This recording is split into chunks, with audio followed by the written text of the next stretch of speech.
J'ai 4 questions à te poser sur ton exposition ici au château d'Exidal. Première question.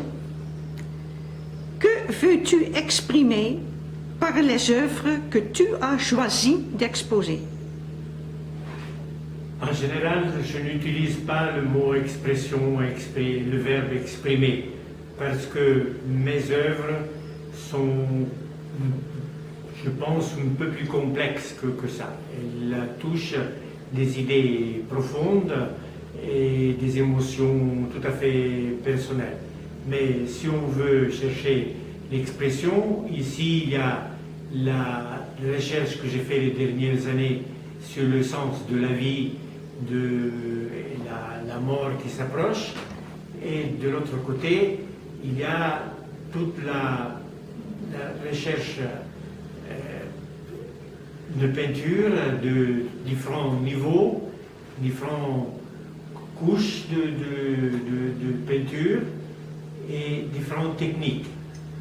Donc c'est une expression d'un art tout à fait peintural qui ne veut pas raconter des histoires. Je ne raconte pas des histoires, je parle de mon intimité profonde, mon besoin d'être créatif. Il y a aussi un désir de montrer des œuvres de formats et de périodes différentes pour mettre en valeur chaque de ces différents modes de peindre. Donc, le fait que je intercale des anciens travaux comme ici, il y en a 1, 2, 3, 4 plus anciennes de plusieurs années, et puis quelques-uns qui ne sont pas tout à fait récentes.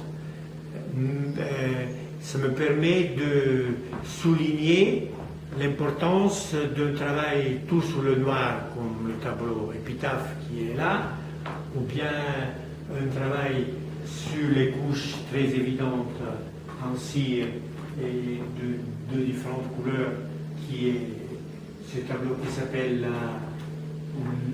To Dream All There Is There, de la citation de Hamlet sur l'art en général, et aussi d'autres recherches plus simples, comme le mystère.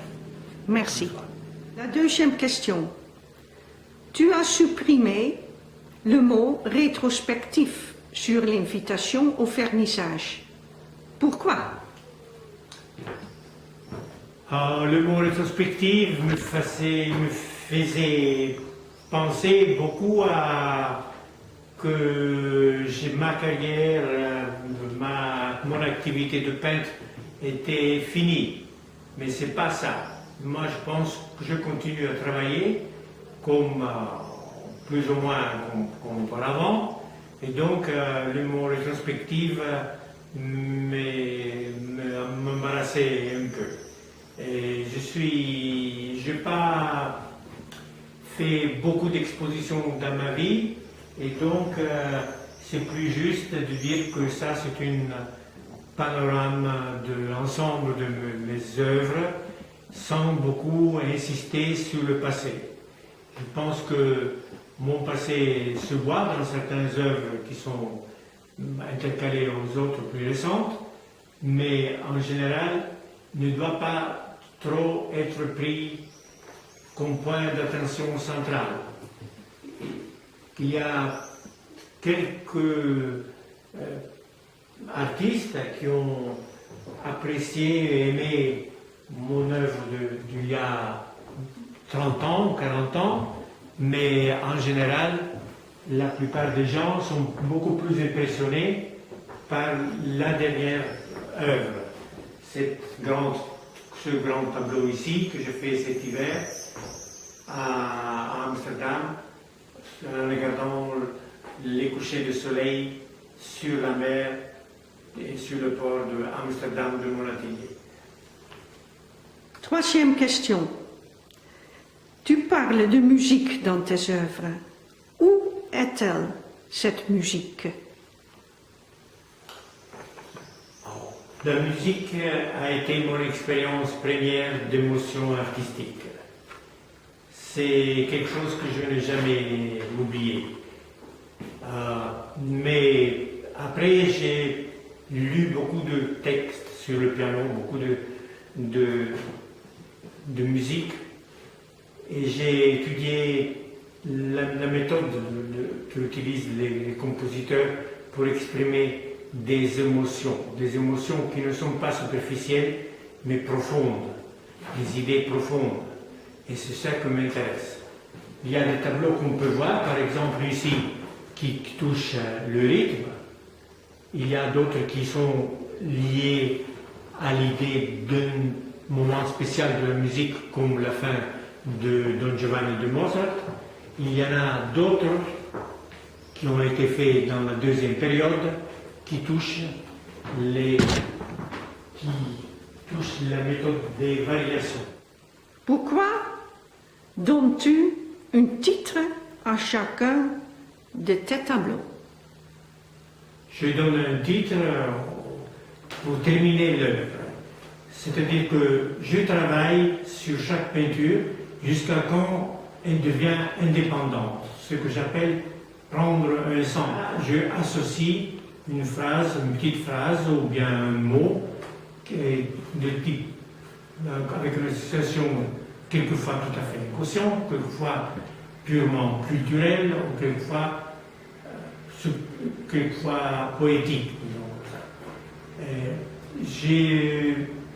Quelquefois, je fais référence à des œuvres ou des citations de littérature, ou tout type de choses.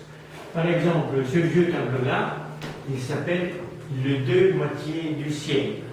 J'avais alors lu un livre chinois, un roman chinois qui s'appelait « L'autre moitié du ciel » et qui parlait d'une façon positive des femmes.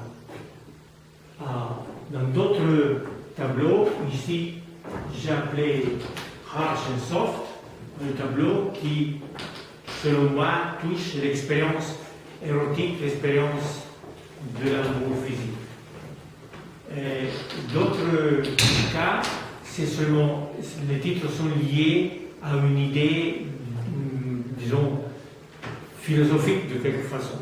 Par exemple, le tableau qui est là dans le coin, qui s'appelle La graine du temps en italien ou l'écorce du temps en français. C'est un tableau dans lequel on peut deviner des écorces, si on veut, mais surtout pour moi, ça donne cette idée que le temps passe d'une façon assez dure, assez rude, comme une écorce, comme les écorces des arbres. C'est-à-dire que ce n'est pas une chose lisse, mais c'est une chose qu'on doit vivre avec une certaine difficulté, une certaine dureté. Merci Théo pour cette interview. Merci Léon pour cette interview.